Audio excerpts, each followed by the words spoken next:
Non, mais à ce rythme-là, la Côte d'Ivoire va sortir dans le dos.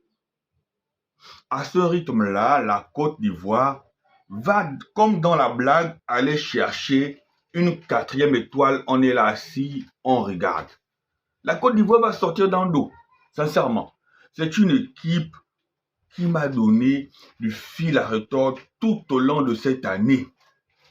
On a été ensemble lors de la phase des qualifications pour le mondial. À un moment donné, je me suis dit, cette équipe-là va flancher. Mais elle n'a jamais flanché. Même si elle gagnait 1-0, elle n'a jamais flanché. Moi, je vous dis, la Côte d'Ivoire peut sortir dans le dos et c'est une équipe qui monte en puissance au fur et à mesure de la compétition, les amis. Non, Ivoirien. Ivoirien, respect. Respect, Ivoirien. Respect. Je vous respecte aujourd'hui. Oui, on ne peut pas être aussi, je ne sais pas. On cherche à ce que vous partez, vous sortez, vous êtes là, collé sur caleçon de quelqu'un. Ouais, vous êtes fort.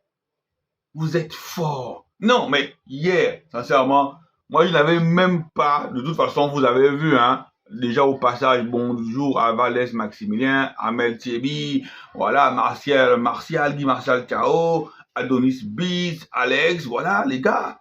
Agné Romel, bonjour à vous, les gars. Là, je sens qu'Abidjan, c'était chaud.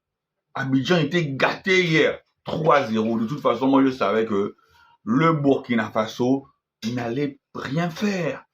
Même si dans un coin de ma tête, il y avait toujours ce truc-là. Allez, allez, mais attends, les gars.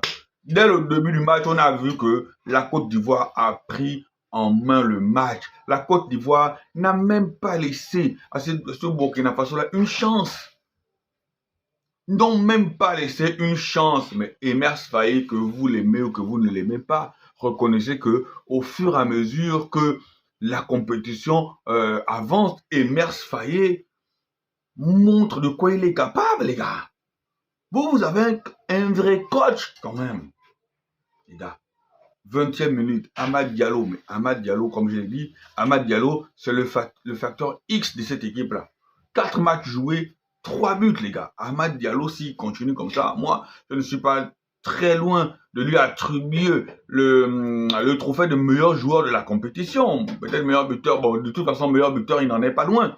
Mais le trophée de meilleur joueur de la compétition, bon, il y a aussi Brian Mbeumo qui peut revendiquer ce trophée-là parce que, voilà, il est aussi, en termes de leader technique de son équipe, oui, Brian Mbeumo, c'est bon. Donc, 20e minute, on a Amad Diallo. 32e minute, Yohan Diomandé et Banzoumana qui, en sortie de banc, vient sceller la victoire de la Côte d'Ivoire. Et le Burkina Faso n'a jamais été en mesure d'inquiéter cette Côte d'Ivoire-là. Non, les gars, vous allez sortir dans le dos. Vous tombez en quart de finale face à l'Égypte, je pense. C'est jouable.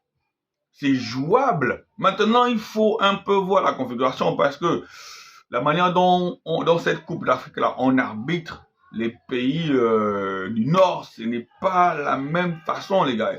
Il y a une petite propension là. Je ne veux pas dire que oui, il y a une suspicion, mais le plus souvent, le comportement des arbitres peut nous amener à nous interroger. Mais sincèrement, Côte d'Ivoire,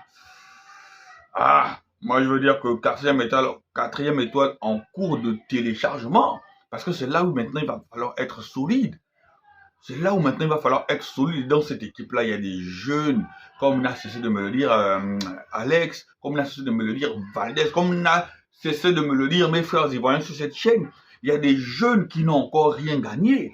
Il y a des jeunes qui ont cette envie-là aussi d'inscrire leur nom au palmarès de la Coupe d'Afrique des Nations. Oui, donc ces jeunes-là, l'énergie de ces jeunes-là, l'envie de cette jeunesse-là, l'insouciance d'un Inao, les gars, c'est cette insouciance-là qui va faire en sorte que la Côte d'Ivoire aille le plus loin possible. Et lorsqu'on arrive dans ce genre de choses-là, les gars, seuls les grands joueurs, seules les grandes équipes, les gars, allez, mes Ivoiriens, portez-vous bien.